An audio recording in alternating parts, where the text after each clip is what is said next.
que es la vía de entrada y de ahí pasa la circulación y hace el ciclo del ojo y puede hacer síndrome del ojo. Hoy vamos a hablar también de una ancilostomiasis, pero que es zoonótica, es decir, mucinarias de animales que son transmitidas al hombre y van a provocar una enfermedad que se llama larva migrans cutánea. Esta enfermedad es autolimitada. ¿Qué quiere decir? Que solamente se va a limitar a la piel. O sea, no va más allá. Es decir, no va como las uncinarias del humano, que sí hace el ciclo del ojo. No, esta solamente entra por la piel y se queda ahí. Eso se llama larva migrans cutánea. ¿Cuáles son los agentes etiológicos? ¿Pueden las uncinarias del hombre causar esto? Sí, pero no es la más importante. La más importante, el agente etiológico más específico de la larva migrans cutánea son las uncinarias del perro y del gato, que se la llama uncinaria brasiliense, que es del perro y el gato, y uncinaria caninum, que es la del uncinaria del perro exclusivamente. También hay otras uncinarias del ganado que también pueden provocar larva migrans cutánea. Entonces, este parásito entra por la piel y va a formar un caminito, que son unos canales serpinginosos. Acá lo llamamos comúnmente, está con saballón, dice la gente. Tiene saballón y es un caminito, son unos canales subepidérmicos, pero ¿cómo la diferenciamos de la larva migrans cutánea provocada por las uncinarias del hombre?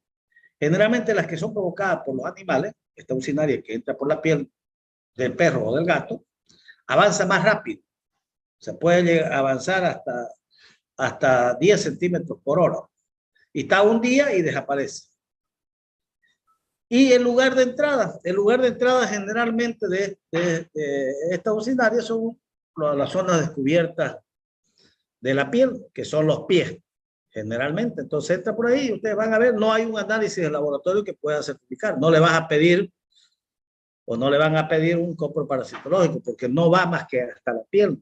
Entonces el análisis, o digo, el diagnóstico es eminentemente clínico. Ustedes miran unas lesiones, unos canales serpinginosos que provocan mucho prurito, mucho escozor y que avanzan rápido. Entonces dicen, esto es una larva migrans cutánea. En el perro, ¿cómo se enferma este perro de estas uncinarias? Exactamente igual que ocurre en el humano. El perro se echa para la tierra y ahí hay uncinarias de otro perro que estaba enfermo y por ahí entra por la piel del animal. Y de ahí por vía sistémica va a hígado, corazón, pulmones, asciende por la tráquea, se deglute y luego va a vivir en el intestino delgado del perro. O sea, es exactamente igual que en el humano. Una particularidad de los perros es que cuando tienen esta uncinaria pueden transmitir a su cría a través de la leche. O sea, a su cachorro le pueden transmitir esta enfermedad o puede ser transmitida también por vía transplacentaria, lo que no sucede obviamente en el humano. Entonces, ¿cuáles son, si yo les pregunto, cuáles son los agentes etiológicos más frecuentes de la larva migrans cutánea? No vayan a poner uncinarias del perro, o uncinarias del humano, el gato americano o anquilostoma duodenal. No, las más frecuentes son las uncinarias del perro, que se llaman ancilostoma brasiliense o ancilostoma canino. Esa es la respuesta correcta. Los otros pueden provocar, sí pueden provocar, pero es más raro. En cambio, en las uncinarias provocadas por perro y el gato es la más frecuente. Clínico, ¿qué análisis yo pido para diagnosticar una larva migrans cutánea? Solamente el examen clínico, la observación de estos canales serpinginosos. ¿Qué tratamiento le voy a hacer? Generalmente no necesitan tratamiento, son autolimitadas, pueden durar 1, 2, 3, 4 semanas, a veces unos meses, y desaparece espontáneamente, porque no va más allá de la piel. Hasta ahí nomás llega, no pasa por la vía del sistema. Cuando el caso amerita, digamos, y tú quieres una mejoría más rápida, el tratamiento de elección es la ivermectina, 150, 200 microgramos por kilogramo, una sola dosis. Puedes echarle también tiabendazol al lugar donde ves los caminitos de eso, que vienen en solución para digerir por vía oral. Puedes aplicarle ahí como una cremita, con una solución encima de la lesión de los... O puedes darle albendazol. Solamente en casos que vos querrás o que tenga varias entradas para tratar de eliminar. Pero normalmente no necesita tratamiento. Se autolimita. No van más allá de las lesiones de la piel. Muy bien, entonces eso les voy a mostrar ahora. Anquilostomiasis zoonótica. ¿Lo ven, no? ¿Sí? No, doctor. No se ve. Ya, vamos a ver. Entonces de nuevo voy a cerrar. Pero un ratito y voy a volver a abrir. Ah, no, pues, ¿cómo van a ver? Pues si no lo he compartido. Tengo seguro. Ya, ahora sí. Ahora sí, si no lo ven es que están más su computadora ustedes. ¿Lo ven ahora, no? Ahora sí. Muy bien. Entonces, la anquilostomiasis zoonótica, o sea, quiere decir las ancilostomas provocadas en los animales que son transmitidas en el hombre, se llaman la enfermedad larva migrans cutánea. Estos son ancilostomas que viven en los animales, pero que pueden transmitirse al ser humano, pero no va más allá de la piel. Los perros y los gatos pueden transmitirse con anquilostomas, con varias especies. Ancilostoma brasiliensis, ancilostoma canino, ancilostoma ceylanicum o la Ucinaria estresenopala. Entonces, la larva migrans cutánea es una infección zoonótica con especies de anquilostomas que no utilizan a los humanos como hospedadores. El humano no es el hospedador. El hospedador es el perro y el gato.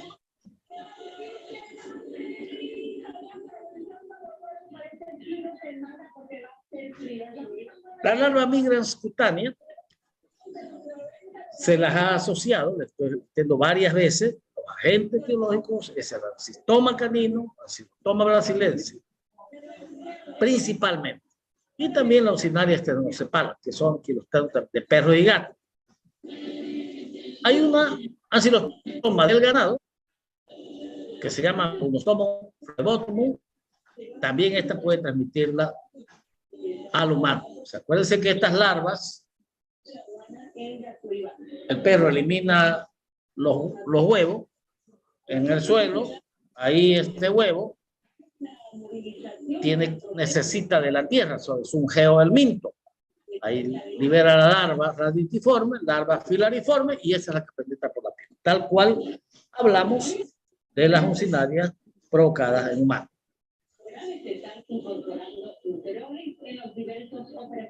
La larva migrans cutánea se origina entonces por larvas de varios nematodos o gusanos redondos, sobre todo uncinarias, que no son parásitos habituales del hombre. Estoy repitiendo alta vez, no son provocadas específicamente por las uncinarias, sino por las uncinarias, el perro y el gato. Y el más frecuente es el ancilostoma brasiliensis y el ancilostoma canino.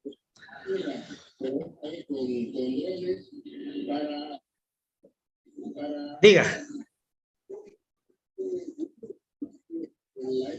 ¿No está encendido? Ah, está, sí, se está acoplando. Perdón, sí, tiene razón. Apáguelo su micrófono, el que lo tiene prendido, pues se acopla al... Gracias. Entonces los agentes causales, ancilostoma canino, ucinaria del perro, del gato, ucinaria ancilostoma brasiliense, ucinaria estrenosepala y Punostomum flebotomum, que es la ucinaria del ganado. ¿Cómo nos contagiamos nosotros los humanos? Esta larva forma filariforme, penetra la piel del humano y hace unos canales serpiginosos. El hospedador definitivo de esta enfermedad, de la larva migra cutánea, es el perro y el gato. El agente etiológico es la forma infectante, mejor dicho, es la larva filariforme de Acinostoma brasiliense. Existe una uncinaria que es la Acinostoma canino, que provoca una enfermedad, una rara infección humana conocida como una enteritis eosinofílica. Uno de los agentes etiológicos de esta larva migrans cutánea, ya hemos dicho que es el Acinostoma canino, que es la uncinaria del perro. Esta puede provocar una enteritis eosinofílica. El ciclo vital es exactamente el mismo.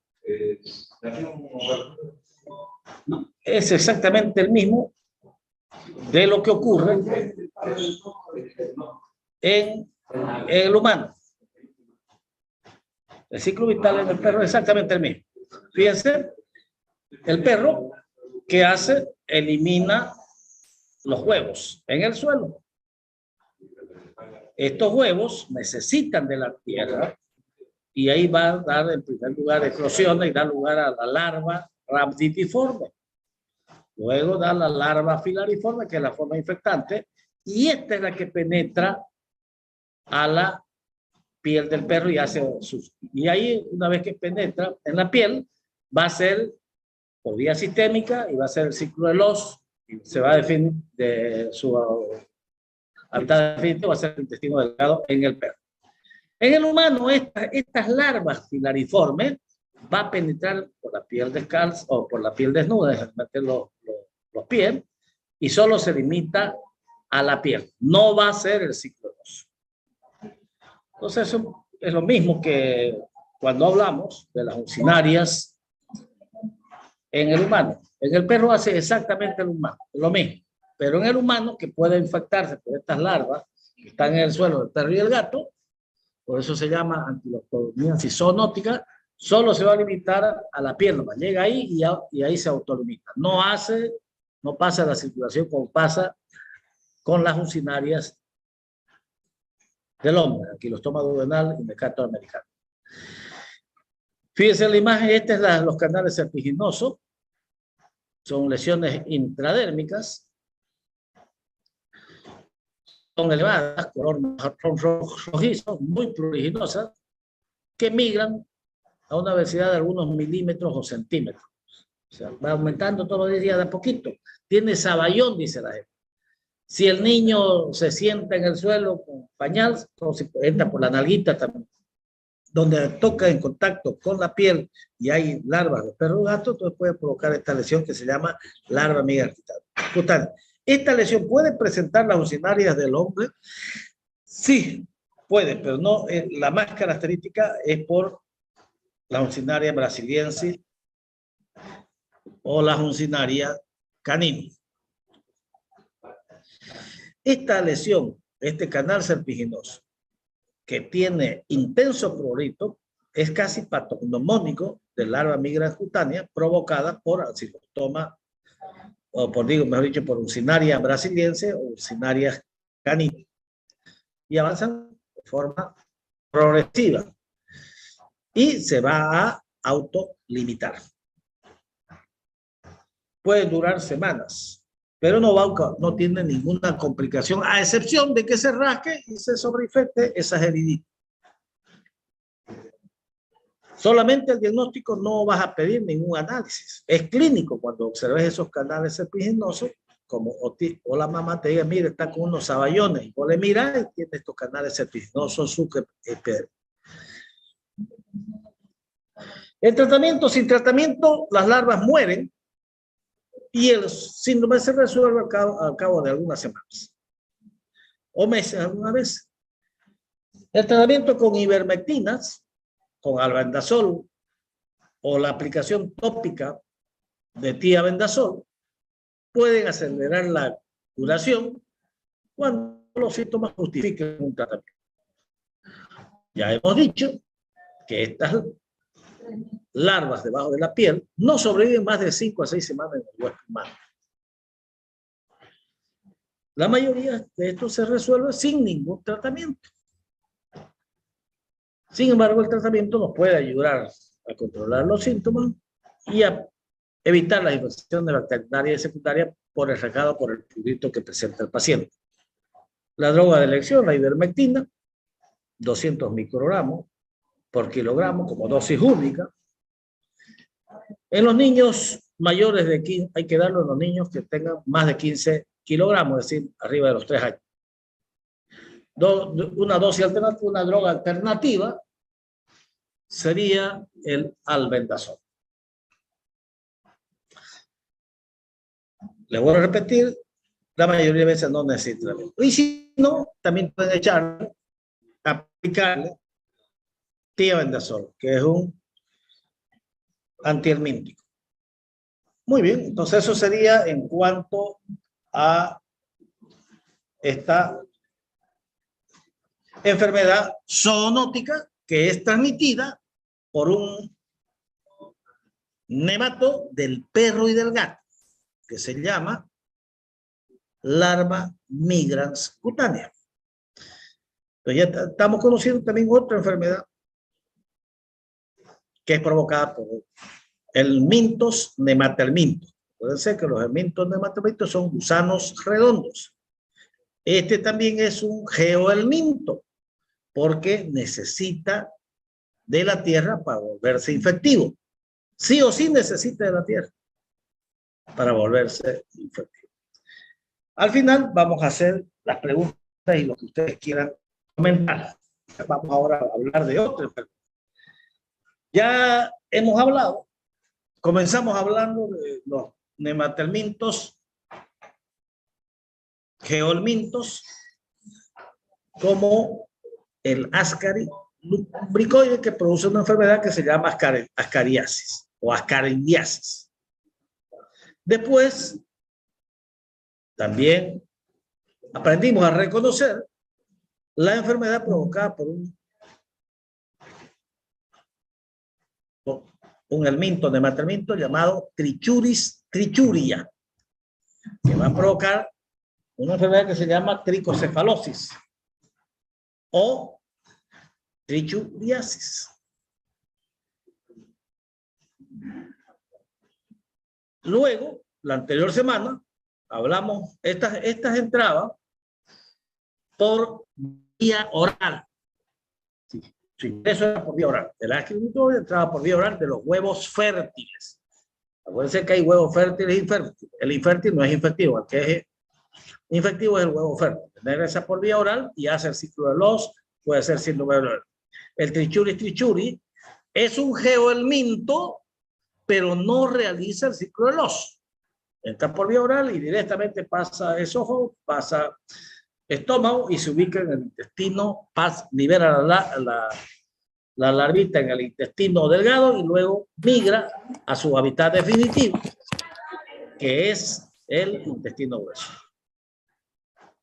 Y la anterior semana vimos otro nematelminto, otro gusano redondo, pero que su ingreso no era por vía oral, excepto en algunas circunstancias que puede entrar el ancilostoma. Pero su modo de transmisión es a través de la piel, que es el Necator americano y el anquilostoma duodenal, que son indistinguibles entre sí cuando vos haces un parasitológico normal. No los podés diferenciar. Esto también eso era un geohelminto y hacía el ciclo de los y por lo tanto también podrían presentar síndrome de Loeffler. Su hábitat de estos parásitos del ser humano es el intestino delgado. Lo llaman anquilostoma duodenal. Viven en duodeno o en yeyuno. Su principal manifestación clínica era la anemia. ¿Por qué producen anemia? Porque se alimentan de sangre y porque hacen sangrar el lugar donde habitan, que es el intestino delgado. Lo hacen sangrar y pueden provocar anemia en los niños. Esta es uncinaria. Hoy vamos a ver otro nematelminto, que también es un geohelminto que necesita de la tierra para ser efectivo, pero tiene como cada una de las parasitoides tiene una particularidad. Por ejemplo, Ancara lumbricoide se la conoce mucho porque producen hartísimos huevos, 200.000 huevos cada hembra. Entonces es fácil observarlo en un examen parasitológico. Pueden provocar obstrucción intestinal porque son parásitos grandes que miden 25 a 30 centímetros.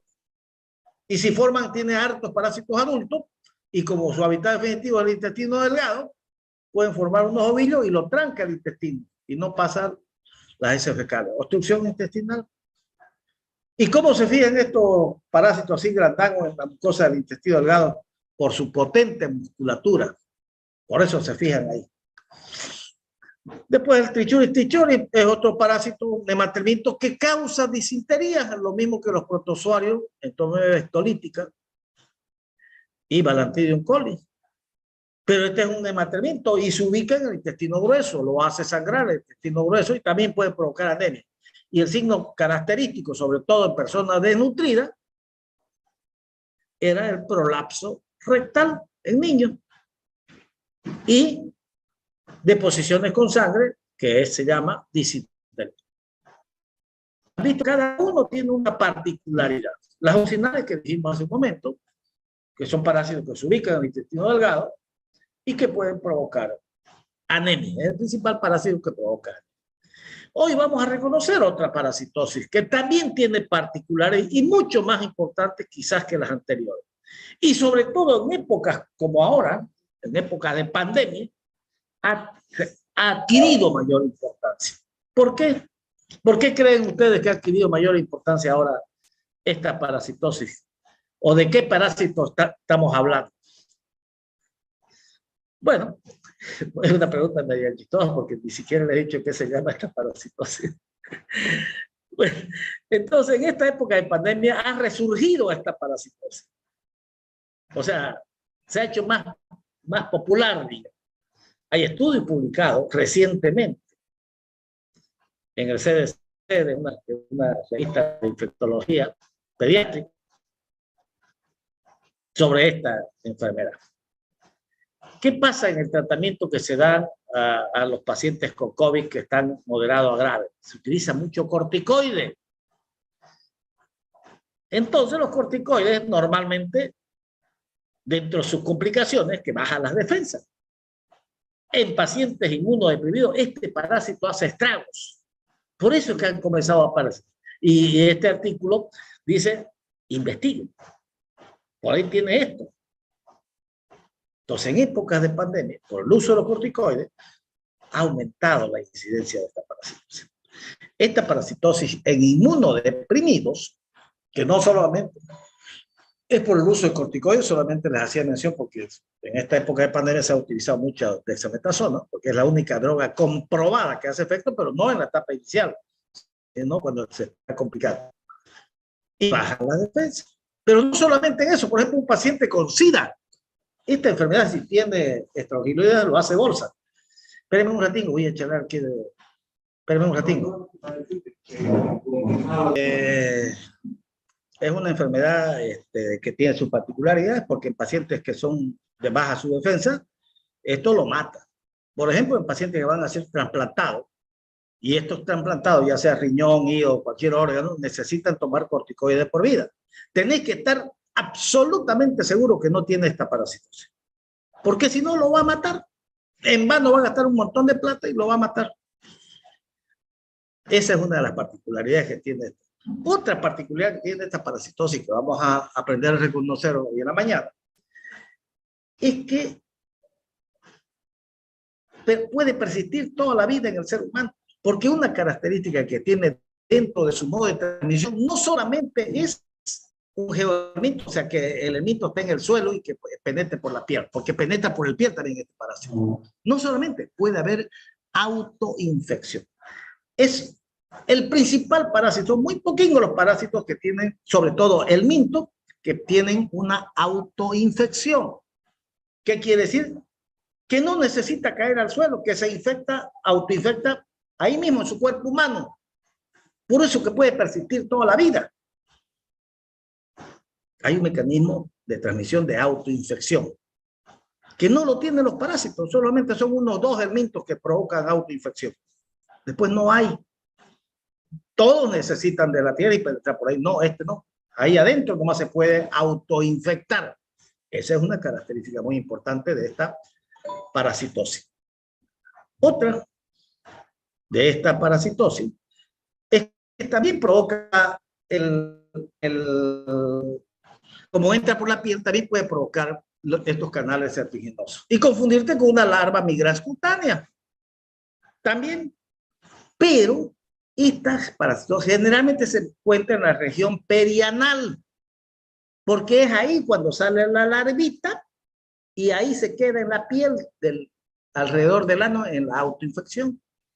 Y puede provocar un signo clínico que es característico de esta, que se llama larva currens, que es muy parecida a la larva migras cutánea. ¿Y cómo la diferencia? Porque esta camina rapidingo.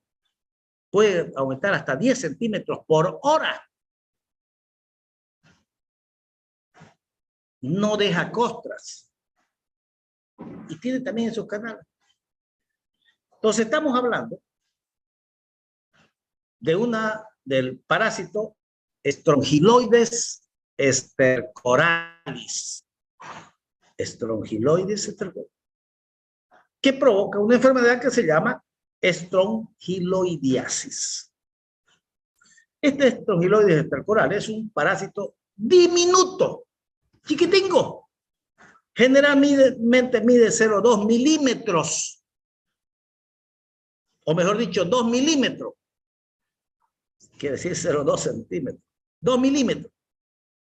Son chiquitingos. Otra característica, me había olvidado, es que el parásito macho no existe. Bueno, ¿y cómo queda grávida? Es partenogenética. ¿Qué quiere decir? Que no necesita de macho para autofecundarse, para fecundarse. Se autofecunda. El paracho macho no existe. Solamente hay hembra. Es un parásito chiquitingo, es transparente. Otra característica es que generalmente en los exámenes normales de laboratorio no pillas huevo. ¿Por qué? Porque el huevo está dentro de la submucosa. Ahí lo pone la larva o el parásito adulto en la submucosa. Entonces, ¿cuándo vas a presentar huevo? Cuando te da una diarrea intensa que desgarre parte de la mucosa, entonces ahí salen los huevitos a ese mercado. Pero normalmente, si vos pedís un parasitológico normal, no vas a observar huevos. Porque casi nunca los eliminas, están dentro de la mucosa. Esa es otra característica. Entonces necesita una prueba especial para hacer el diagnóstico. No el parasitológico normal. Se llama la prueba de separación de larva. Es una técnica especial que se hace mediante una concentración y métodos de separación de larva. Se llama la prueba de Baerman, con B grande, Baerman-Moraes. Esa es la prueba. El diagnóstico, o mejor dicho, la prueba de diagnóstico que se debe solicitar. Obviamente también vamos a hablar un poquito que actualmente en países del primer mundo ya se está haciendo más serología que esta prueba, con alta sensibilidad, pero poca especificidad, el test de Lisa. Entonces, como han visto, esta enfermedad tiene muchas particularidades. La estrongiloidiasis, ¿cómo nos contagiamos? Entonces, la persona infectada elimina a través de su heces las larvas. Ya hemos dicho que los huevos casi no eliminan. Las larvas ya casi fecundadas. Y tienen 3 ciclos, aparte del normal que hace la uncinaria. Tiene otro el ciclo que hemos dicho, la autoinfección, que adentro hace más su infección, y tiene otro ciclo.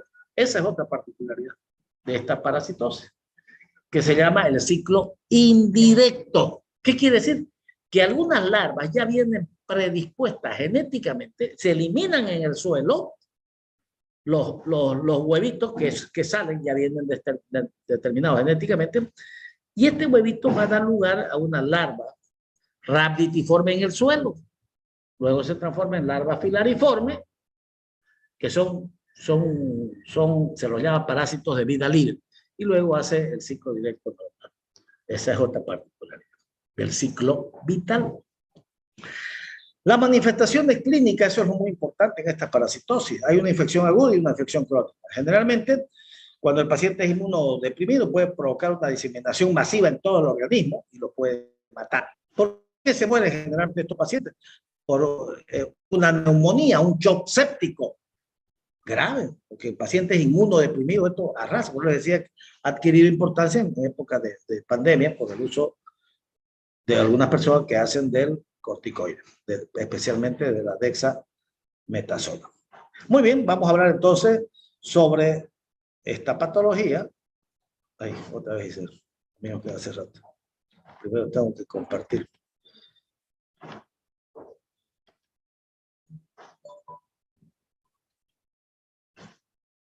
Bien, estrogiloidiasis. Dentro de su clasificación taxonómica,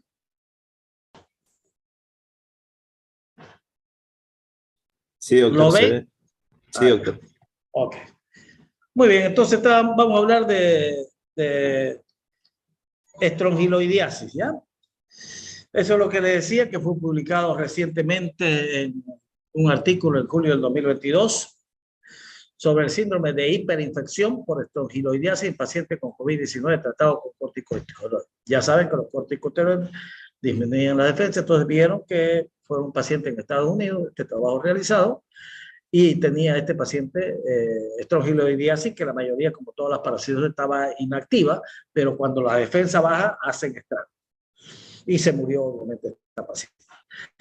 La estrongiloidiasis es una enfermedad mucho menos frecuente que la cariasis, que la tricocefalosis y que la uncinasia, como habíamos manifestado anteriormente, pero tiene características muy peculiares, diferentes a las otras hemlitiasis. El agente etiológico es el estrongiloides estercoralis, un parásito muy pequeño, que otra característica, como lo había manifestado, es que vive en el interior de la mucosa del intestino delgado, principalmente el duodeno y el ayuno. Por eso es que cuando vos pedís parasitológico no pillas huevos, porque están ahí, dentro de la mucosa. El parásito macho no existe y se ha comprobado que la hembra tiene capacidad de autofecundarse, es decir, el término médico se llama partenogénesis y puede vivir hasta 5 años.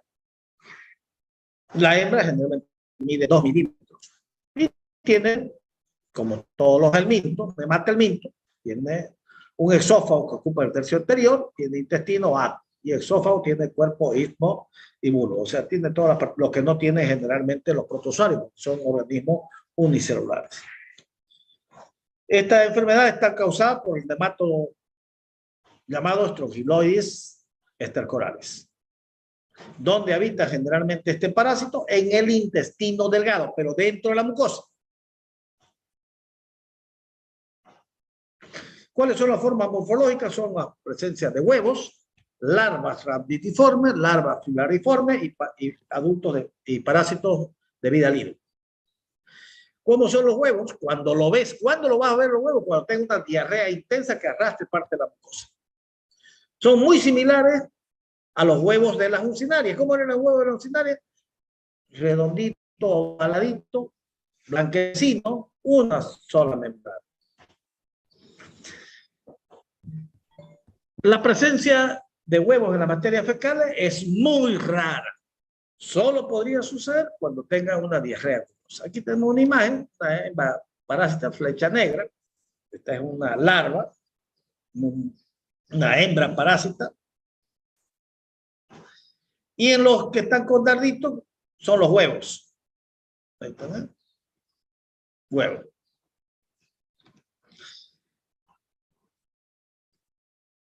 Estos huevos, ahí tienen, cuando la diarrea es intensa, puede verse, fíjense, parecido a la mucosidad. Ya tiene la larva en su interior. Los huevos van a eclosionar ¿dónde? Normalmente los otros eclosionaban en el lumen intestinal. No, estos eclosionan dentro de la mucosa. Y van a dar lugar ya ahí, a la primera larva. Lo que en los otros parásitos es en el suelo. Esto es ahí. Dan lugar a las larvas rhabditiformes. Y cuando la paciente defeca, entonces ya liberan las larvas. Y lo que vamos a observar nosotros un parasitológico es, de repente, un simple, podemos observar la larva. Pero cuando tenemos fuerte sospecha, es mejor entonces hacerle la prueba de Baerman-Moraes, que es un método de separación de larvas.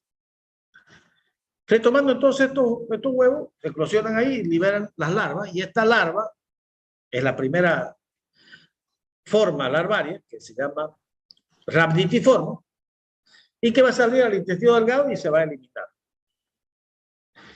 La otra forma morfológica son las larvas rhabditiformes, larvas filariformes y el adulto de vida libre. La larva rhabditiforme es la que está, cuando la elimina directamente en el suelo, sale ya como larva rhabditiforme, no el huevo, sino directo como larva, hace unas 2 mudas ahí en el suelo, y luego se transforma en larva filariforme, lo mismo que la uncinaria. Y esta es la que va a penetrar por la piel. Pero aquí tiene unos parásitos que ya vienen predispuestos genéticamente, que se llama adultos de vida libre. Son formas no parasitarias. Algunas de estas larvas rhabditiformes que salen con las heces fecales pueden convertirse en gusanos machos y gusanos hembras de vida libre.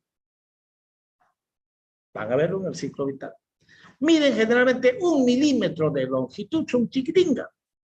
Ahí hay hembra y macho. Pero usted dijo, doctor, que no hay para... No, esa es de la larva, la normal. Estos son que ya vienen predispuestos genéticamente, que hacen el ciclo indirecto, como lo vamos a ver dentro de un momento. Entonces, estas hembras muestran una hilera de huevos dentro del útero. El macho, su extremo posterior es curvo con 2 espículas copulares. Pero son estos parásitos de vida libre que ya vienen predispuestos genéticamente. Y el estrogiroides estercorales, muy similar a las larvas de la uncinaria. Estas son las larvas rhabditiformes, no vamos a tener mucho tiempo acá. Larvas rhabditiformes ampliadas, larvas filariformes, que es la forma morfológica, que es la forma infectiva con la que penetra la piel. ¿Es un geominto? Sí, es un geominto. Necesita de la tierra, porque esa larva rhabditiforme no es infectiva inmediatamente. Necesita llegar a fase filariforme, que generalmente son unas 2 semanas. Y los parásitos de vida libre, que son los que vienen predispuestos genéticamente, y ya bien, estos se diferencian en la tierra, en macho y hembra. Y solamente tiene un solo ciclo. Y ahí muere. No es que se vuelva a reinfectar. Diferencias entre las ucinarias y el estrogiroides estercorales es el primorio genital grande que tiene el estrogiroides estercorales. Aquí tengo varias muestras de ciclo vital. En esta no vamos a tener un ratito, las otras son la misma. Tiene 3 ciclos, entonces, biológicos. El ciclo directo, que es el común, igualito que la uncinaria, ¿no es cierto? Libera la larva ya formada, no el huevo, sino la larva, sale con las heces fecales en el ambiente externo, en la tierra. Esta larva rhabditiforme que sale aquí, lo ven mi cursor, ¿no? ¿Sí? Ya, entonces esta larvita que sale, no sale como huevo, porque ya hemos dicho que esto allá en el intestino libera las larvas, sale ya directamente como larva rhabditiforme. Esta larva rhabditiforme necesita del suelo para volverse efectiva.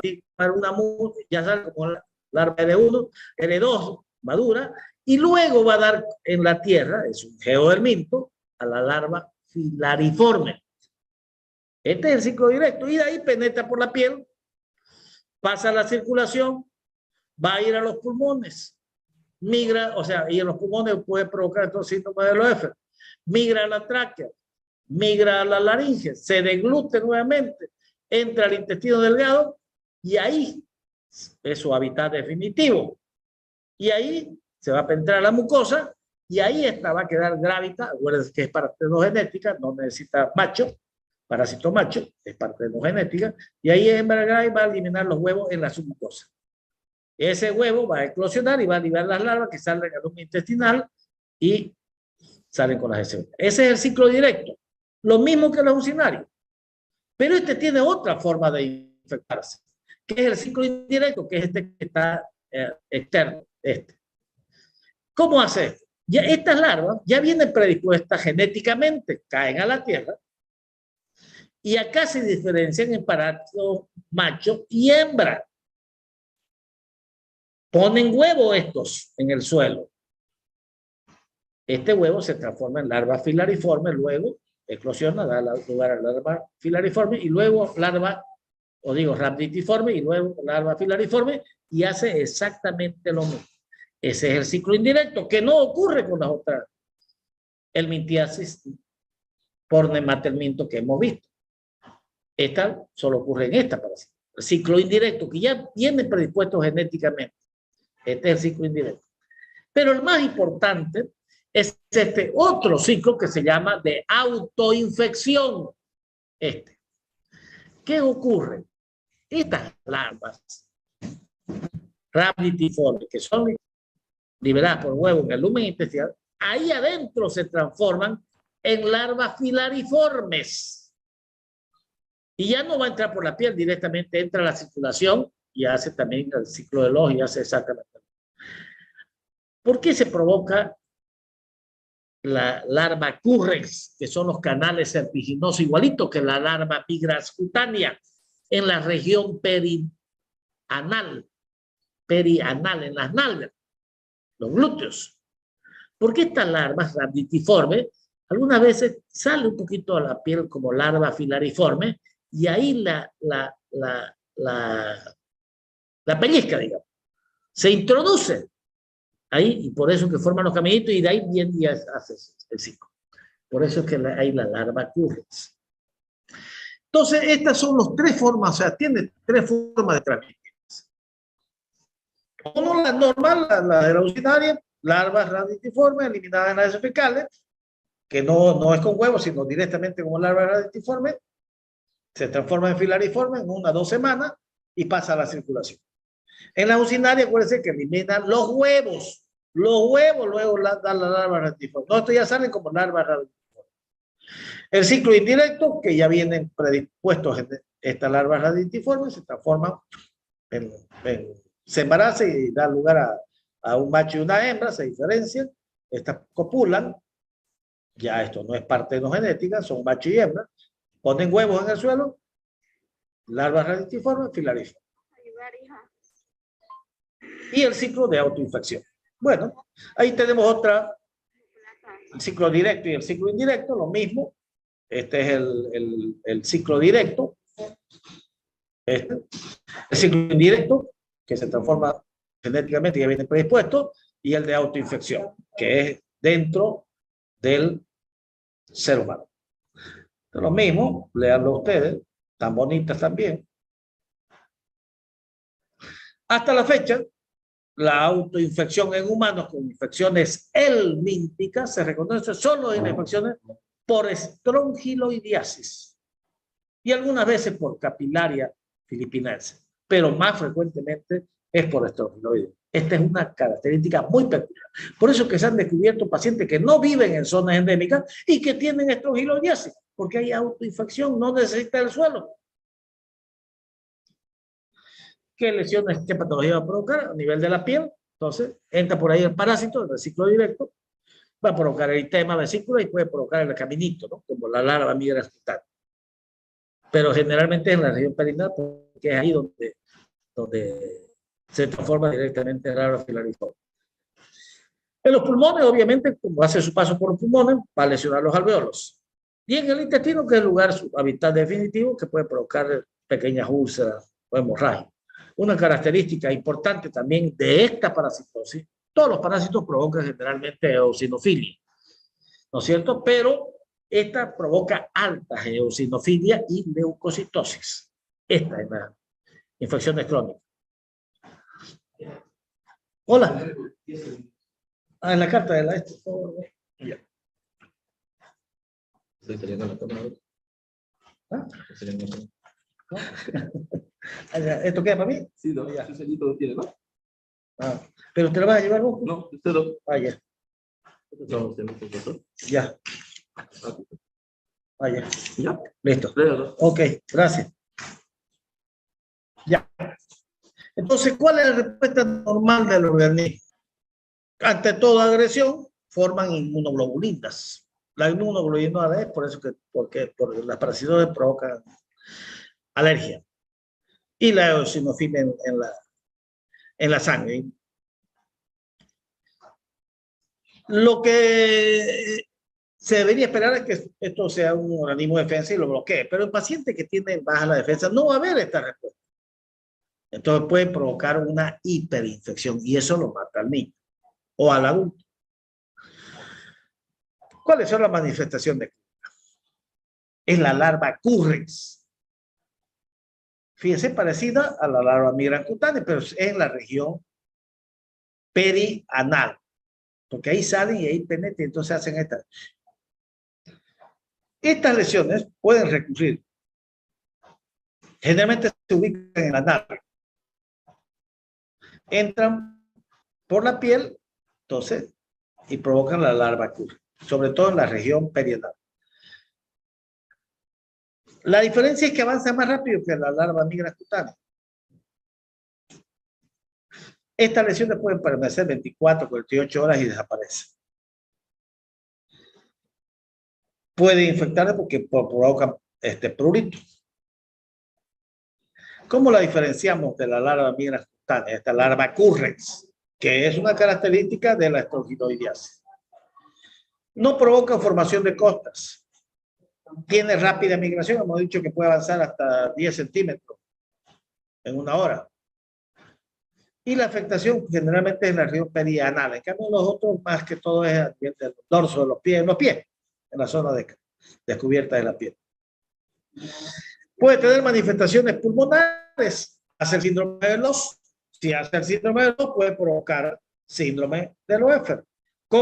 ¿Qué características tiene? El niño tose como un asmático, algunas veces con sangre, por la fuerza que hace al toser. Y vos le pedís radiografía y condensaciones migratorias, le pedís un hemograma y eosinofilia. Probablemente sea una estrongiloidiasis. Es muy raro en la estrongiloidiasis, como en las otras enfermedades.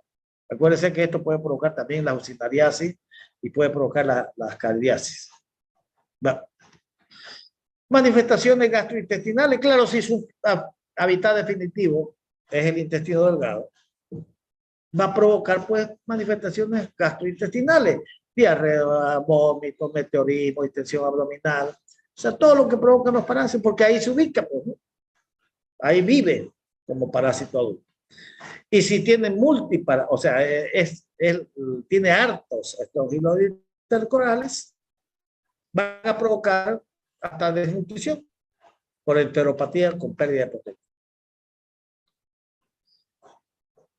¿Cuáles son los tipos de infección? Bueno, la autoinfección, ya hemos dicho, que no sale al suelo, sino directamente, por eso que este parásito puede persistir muchos años en individuos que nunca han estado en zonas endémicas.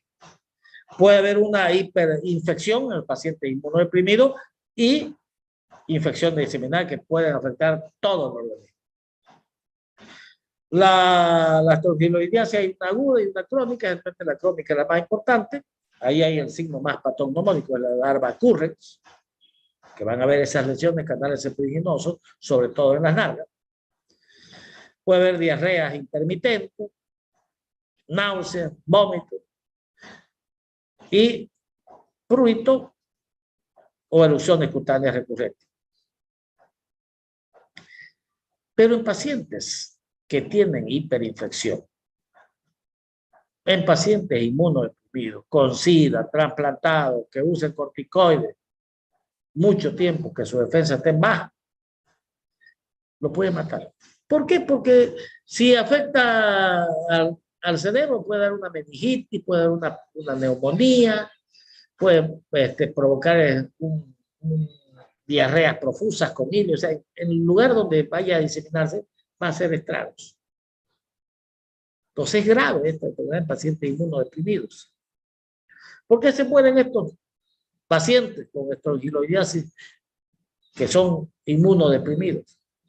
Por septicemias, o sea, como una infección generalizada por gram negativos, porque tienen baja su defensa, un shock séptico y por bronconeumonía. ¿En qué personas se debe investigar estrogloidiasis? Si un paciente vos le pedís un hemograma y viene con una eosinofilia bastante importante, aunque no tenga sintomatología, investiga estrogloidiasis. Es una de las pocas parasitosis que da una elevada eosinofilia. ¿En qué otro paciente vas a investigar estrogloidiasis? Si vemos un niñito que en la zona perianal tiene esos canales, que se llama larva currens, investiga si no tiene estrogloidiasis.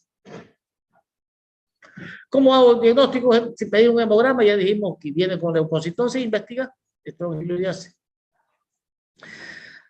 Hay unas pruebas que son, ya le dije, tienen alta sensibilidad pero poca especificidad, que son muy buenas, que están desplazando al patrón de oro, que todavía se lo considera la prueba de Herman Morales. Son las pruebas serológicas de ELISA, solicitando IgG específica de la larva filariforme de Strongyloides estercoralis. Vienen unos kits ya preparados. Y bueno, los exámenes coprológicos normales. El examen directo, seriado, no para buscar huevos, porque hemos dicho que difícilmente vamos a observar, sino para buscar las larvas. Ya sea larvas raditiformes o filariformes, son diagnósticos.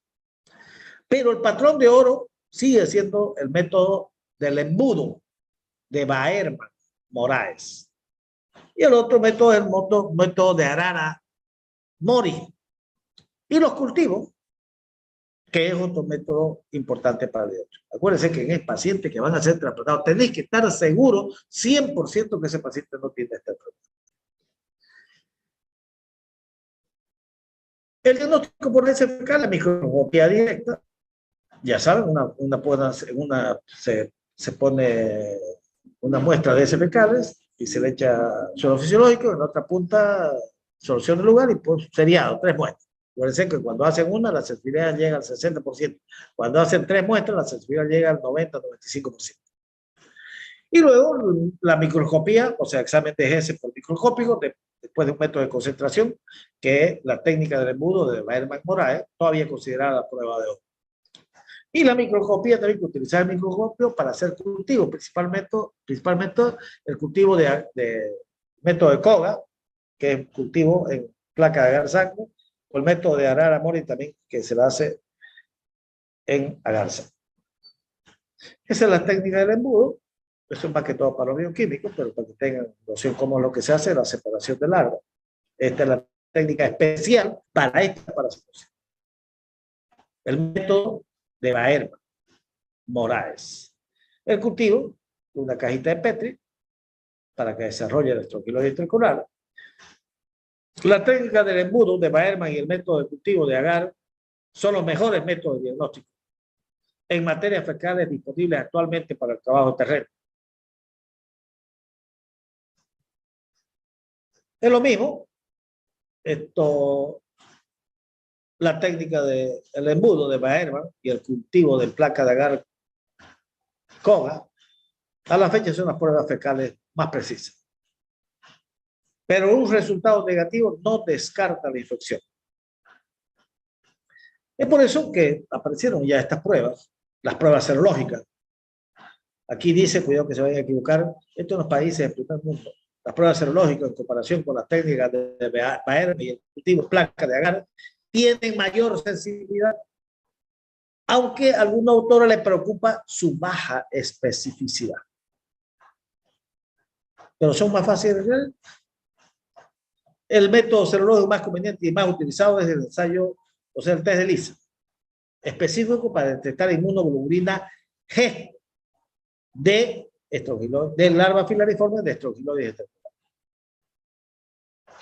Los ensayos serológicos actualmente muestran una mayor sensibilidad y son importantes para la detección de estrongiloides estercolares. En nuestro medio, pues si yo les pregunto cuál la tengan, ustedes pongan método de Baerman-Moraes, no. También sirven las técnicas serológicas, pero no es la principal. En el primer mundo sí, pero tiene todavía baja especificidad. ¿Por qué? Porque estas pruebas serológicas pueden mostrar reacciones cruzadas con otros parásitos, o sea, no puede confundir baja especificidad. ¿Por qué? Porque puede ser, te sale positivo y distinguir si es una prueba activa o es una infección antigua. Tiene sus bemoles las pruebas serológicas. Esto fue sacado del manejo de la estrongiloidiasis de la Organización Mundial de Gastroenterología. Y para los recursos medios, países como nosotros, en la prueba de Baerman-Moraes. Vamos a pasar un poco más rápido. Esto es muy interesante, diferencial. El tratamiento, debido al ciclo de vida de autoinfección que tiene este parásito, no vamos a esperar una cura espontánea como nos da la migra cutánea. Hay que tratar todos los pacientes con estrongiloidiasis, incluso cuando están asintomáticos. Acuérdense que ese paciente, si es sometido a una cirugía y no trabaja en su defensa, lo va a hacer tomar, porque el paciente inmunodeprimido se vuelve muy agresivo.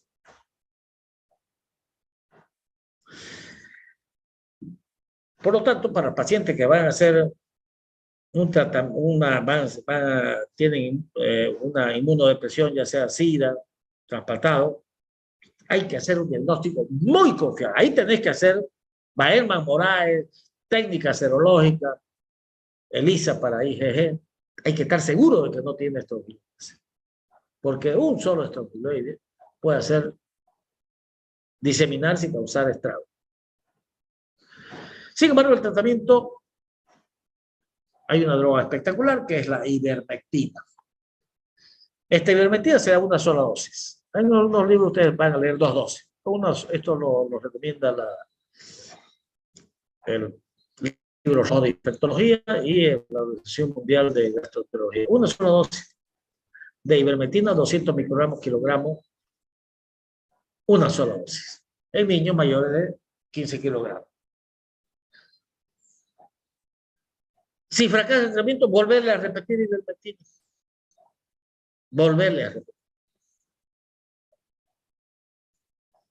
Ahí están las dosis.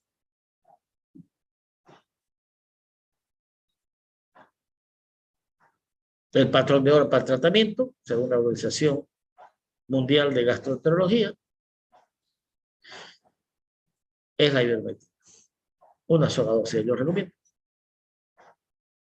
Los datos sobre su uso en embarazo, ya lo hemos visto, lo mismo que el mebendazol, cuando hablábamos, ya lo hemos visto. Puede utilizar como alternativa. El mebendazol, sin embargo, es mucha la diferencia. Si tratan de utilizar siempre ivermectina.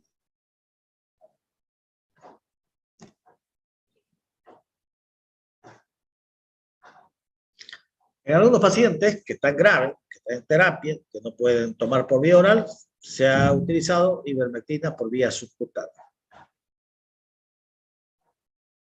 Generalmente, si no haces tratamiento y es un paciente inmunodeprimido, hemos dicho puede ser septicemia, germen gran negativo. Entonces, en este caso, hay que utilizar antibióticos.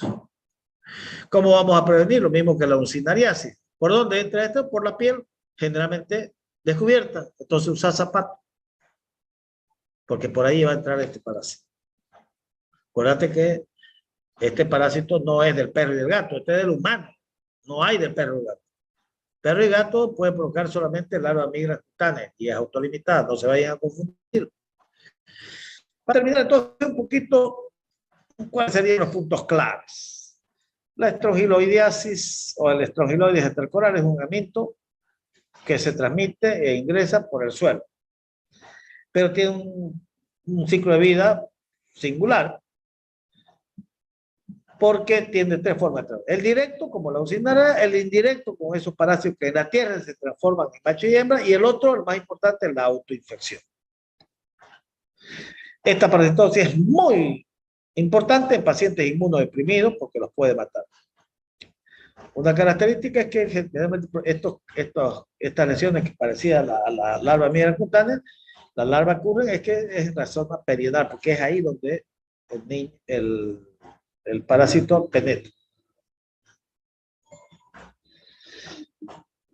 Esto, les digo, no se viene a volver a confundir. Esto fue publicado en el 2018 por la guía de práctica clínica, por la Organización Mundial de Gastroenterología, por la Sociedad Mundial de Gastroenterología.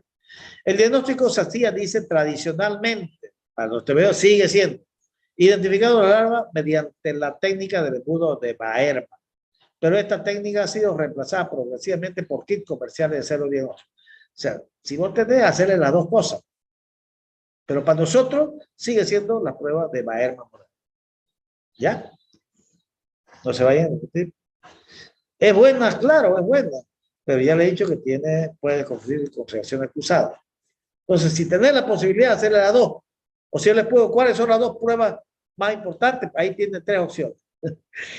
Prueba de Baerma en Moraes y cultivo, o prueba de Baerma en Moraes y prueba serológica. Para pruebas, no me pongan test de ELISA, sino test de ELISA para identificar IgG de intercorales. Así tiene que pedir. Porque el ELISA hace para todo. Aquí ya se supone, doctor, no lo supongas, ponerlo. Aunque la esterilidad si tiene una ruta de infección similar a la otra, es decir, un examen directo, puedes ver las larvas, o si tiene diarrea intensa, los huevos. Pero no requiere de otra herramienta de diagnóstico. ¿Cuál? La técnica de Baerma-Moraes. En los países en que se hace quimioprofilaxis, aquí en Bolivia hacemos para las emitirse, por ejemplo, le damos mebendazol a todos los niños mayores de 2 años. En Colombia dan albendazol. En los países africanos le dan ivermectina para prevenir oncocercosis y filariasis linfática.